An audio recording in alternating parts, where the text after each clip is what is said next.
Cuando el viento aprendió un nombre, en los inviernos más oscuros de Europa, cuando el hielo parecía morder la tierra y el viento se colaba por cada grieta de cada casa, los aldeanos repetían una vieja costumbre. Encendían antorchas, no para iluminar el camino, sino para espantar aquello que no se puede ver pero se puede sentir. No eran lobos, no eran espíritus, no eran demonios.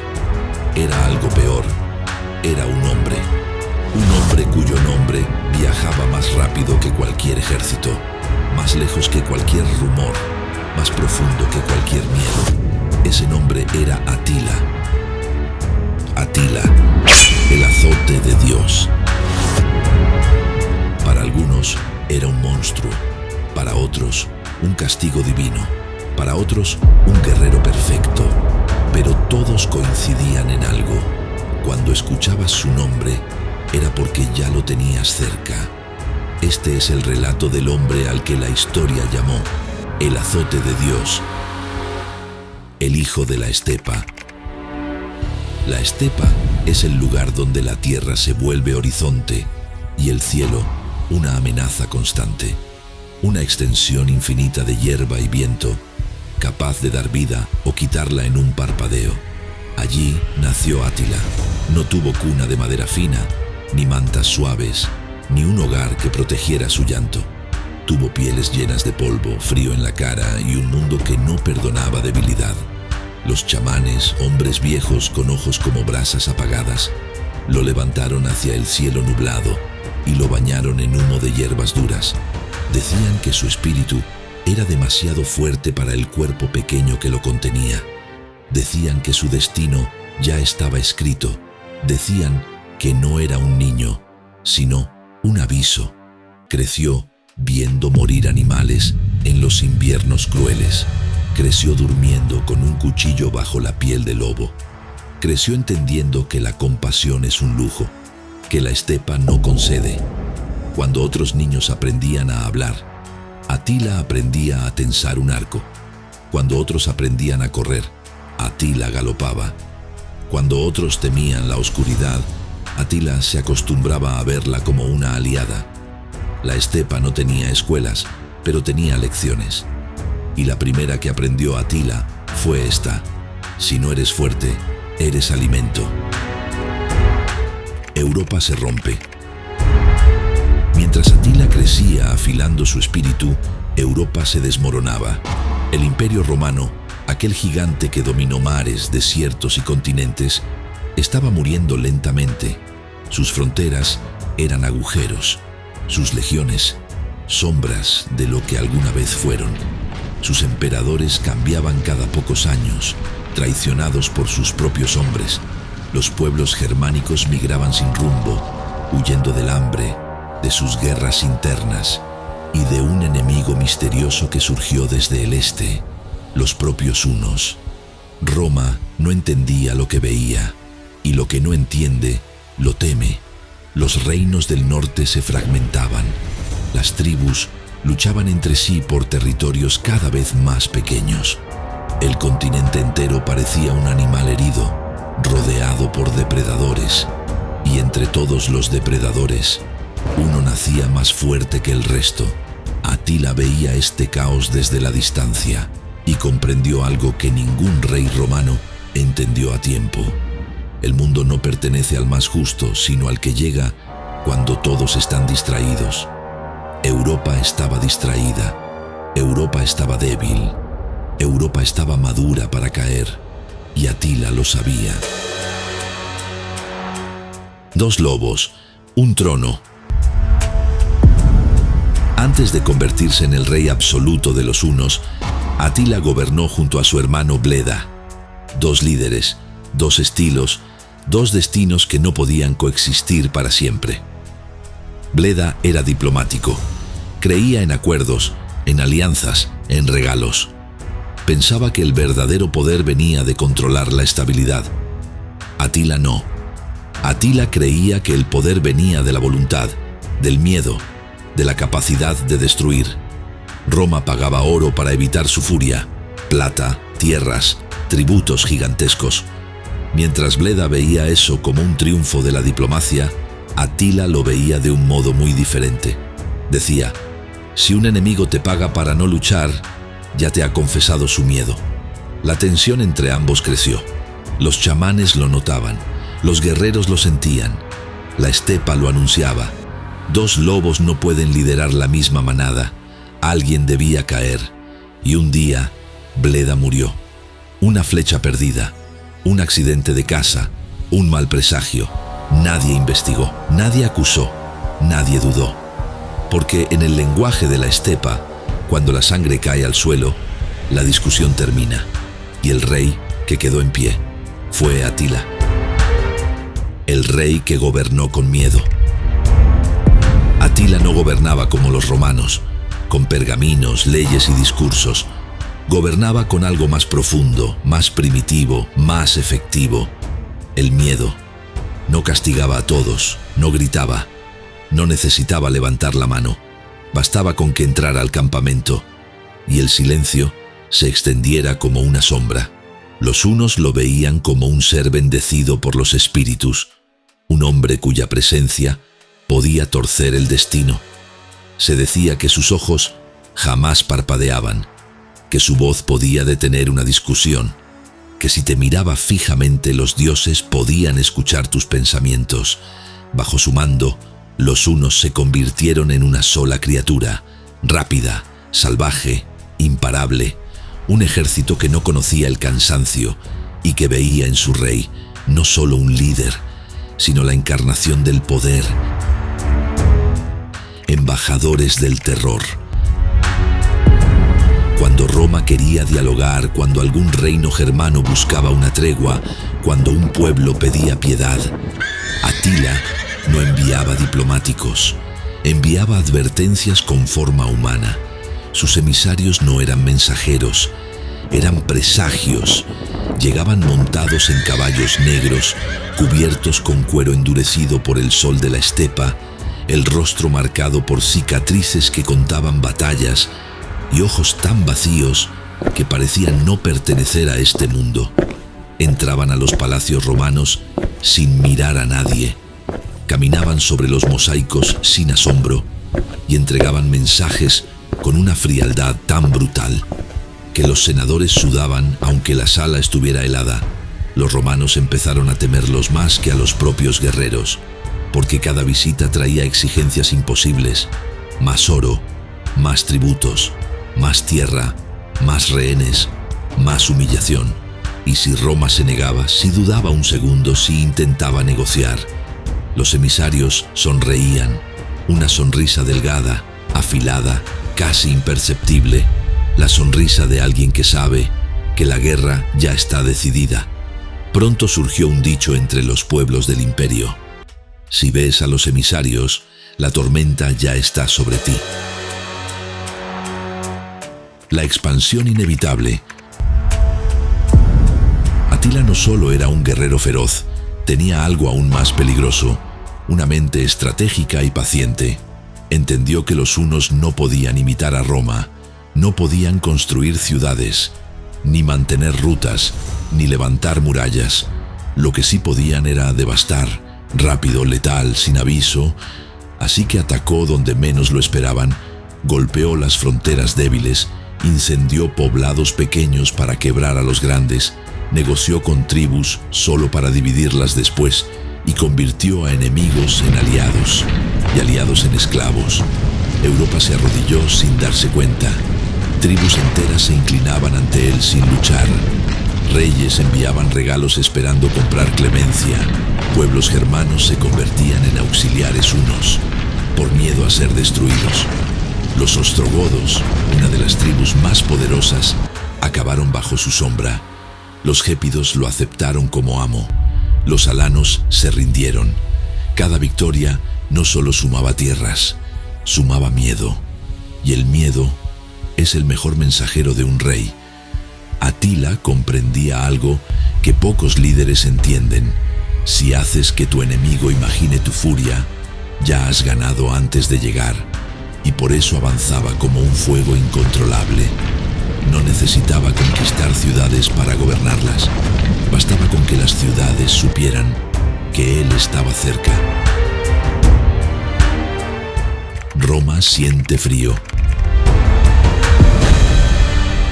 Atila no necesitó tocar Roma para hacerla temblar. El imperio, dividido entre Oriente y Occidente, recibía noticias aterradoras cada semana. Aldeas quemadas, fronteras arrasadas, tributos exigidos, rehenes tomados, colonias destruidas. El Senado discutía durante horas, solo para llegar a la misma conclusión. No podían detenerlo. El general Aecio, uno de los pocos romanos capaces, sabía que enfrentarlo era arriesgarlo todo. Los emperadores lo sabían, el pueblo también. Cada vez que un cuerno uno sonaba en la distancia, las campanas de las iglesias repicaban desesperadas. Roma, que alguna vez fue la dueña del mundo, ahora actuaba como un niño asustado. En una reunión tensa, un senador dijo: ¿es un hombre o un enviado divino? Otro respondió: es un castigo. Y por primera vez en siglos, Roma dejó de hablar de expansión y empezó a hablar de sobrevivir. Eso era una victoria para Atila, pero él quería otra. Quería una que marcara la historia para siempre: la guerra total. Los campos cataláunicos, el infierno abierto. Año 451, un día que Europa jamás olvidó. La mayor coalición de ejércitos en generaciones se formó. Romanos, visigodos, francos, sármatas, burgundios, alanos, todos unidos solo por una razón: Atila. El rey huno reunió también a sus fuerzas, miles y miles de arqueros a caballo, guerreros salvajes, hombres que vivían y morían sobre sus monturas, capaces de disparar flechas mientras galopaban a toda velocidad. Las llanuras de los campos cataláunicos se convirtieron en un océano de hierro. Cuando los dos mundos chocaron, el ruido fue tan ensordecedor que muchos creyeron que era el fin de los tiempos. Las flechas hunas caían como lluvia de fuego. Los romanos avanzaban con escudos alzados. Los visigodos cargaban como gigantes enfurecidos. Los hunos giraban en círculos, atacando desde ángulos imposibles. El cielo se cubrió de humo y polvo. El suelo tembló con el galope de miles de caballos. Los gritos formaron un rugido interminable. Atila, en medio de la tormenta, se colocó dentro de un círculo de carros, preparado para lo peor. Sus guerreros peleaban hasta el último aliento. Sus enemigos también. Fue una masacre, una batalla sin poesía, solo furia, hueso, sangre y hierro. Cuando cayó la noche, nadie podía cantar victoria. Atila no ganó, pero tampoco fue derrotado, y para un hombre como él, seguir vivo era la mayor amenaza posible. Italia bajo sombra. Después de los campos cataláunicos, Atila no estaba quebrado. Estaba furioso, y un hombre furioso con un ejército detrás es un destino inevitable. En el año 452, Atila cruzó los Alpes y entró a Italia como una tormenta negra. Las ciudades que lo veían llegar no esperaban a que se acercara, las abandonaban. Pueblos enteros huían hacia el sur. Madres y ancianos cruzaban ríos, se escondían en bosques, dejaban todo atrás. No porque hubieran visto al rey huno, sino porque habían escuchado historias que decían que Atila bebía sangre, que sus guerreros no tenían alma, que su sombra hacía enmudecer a los pájaros, que los dioses antiguos lo guiaban. El norte de Italia se fue vaciando, como si una mano gigante estuviera barriendo ciudades del mapa. Atila tomó Milán, tomó Verona, tomó ciudades que Roma había protegido por siglos, y mientras los hunos avanzaban, una pregunta recorría el imperio como un veneno: ¿qué pasará cuando llegue a Roma? Los templos quedaron mudos, los mercados cerraron, los soldados rezaban, los nobles huían. Nadie podía detenerlo, nadie quería enfrentarlo. Nadie tenía respuestas. Europa entera contuvo el aliento. El día que habló con un hombre vestido de blanco. Roma ya no tenía ejército, ya no tenía oro, ya no tenía tiempo, solo tenía fe. Y así, cuando Atila acampó a las puertas de Italia, un hombre se acercó sin armas, sin escolta, sin protección. El Papa León I, un anciano vestido de blanco, con un crucifijo entre las manos, avanzando hacia el rey de los hunos, como si la muerte no le importara. Los hunos abrieron paso por respeto, por curiosidad, por extrañeza. Nunca habían visto a un hombre enfrentarse a un ejército completo con solo su voz. León I llegó hasta Atila. Los dos se miraron. Dos mundos chocaron en silencio. La fe contra la furia, Roma contra la estepa, el espíritu contra la guerra. No se sabe qué palabras usó el Papa. Las crónicas dicen que habló del fin, del juicio divino, de la importancia de detener el derramamiento de sangre. Otros dicen que Atila vio una aparición.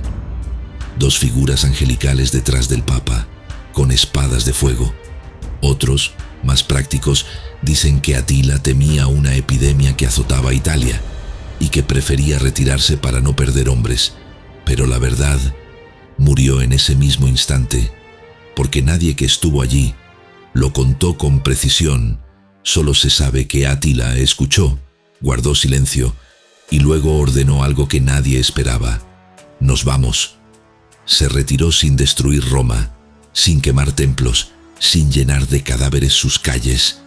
Roma respiró, el mundo suspiró, y el nombre de Atila, ese nombre que era sinónimo de destrucción, quedó envuelto en un misterio que aún hoy fascina. ¿Qué vio ese día? ¿Qué entendió? ¿Qué lo detuvo? Nadie lo sabe, pero incluso la duda fue suficiente para hacer de Atila una figura más grande que la vida. La noche que apagó al fuego. Un rey así no muere en batalla, no muere a manos de un enemigo, no muere por una espada. No, Atila murió en una boda. Después de retirarse de Italia, celebró su matrimonio con una joven llamada Ildico. La celebración duró horas. Hubo vino, canto, carne, fuego, baile. Atila bebió, comió, rió.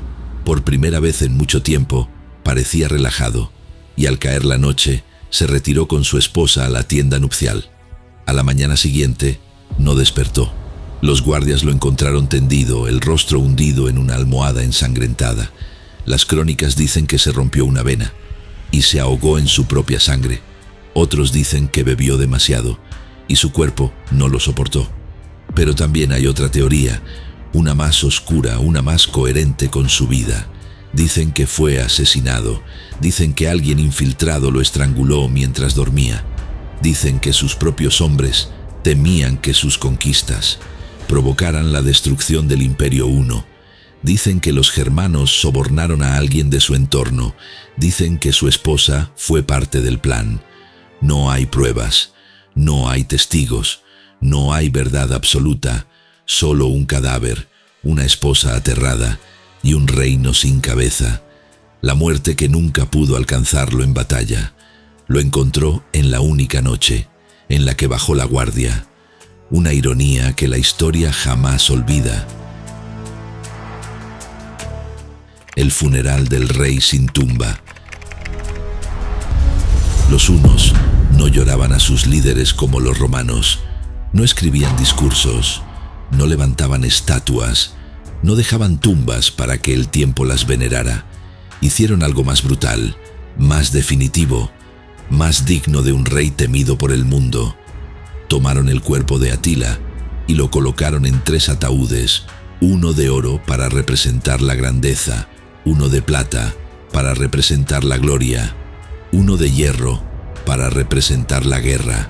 Enterraron los 3 juntos en un lugar secreto, pero antes de hacerlo, mataron a todos los esclavos que cavaron su tumba, para que nadie jamás supiera dónde descansaba el azote de Dios Y después, millares de caballos galoparon sobre la tierra removida, hasta borrar cualquier rastro del entierro.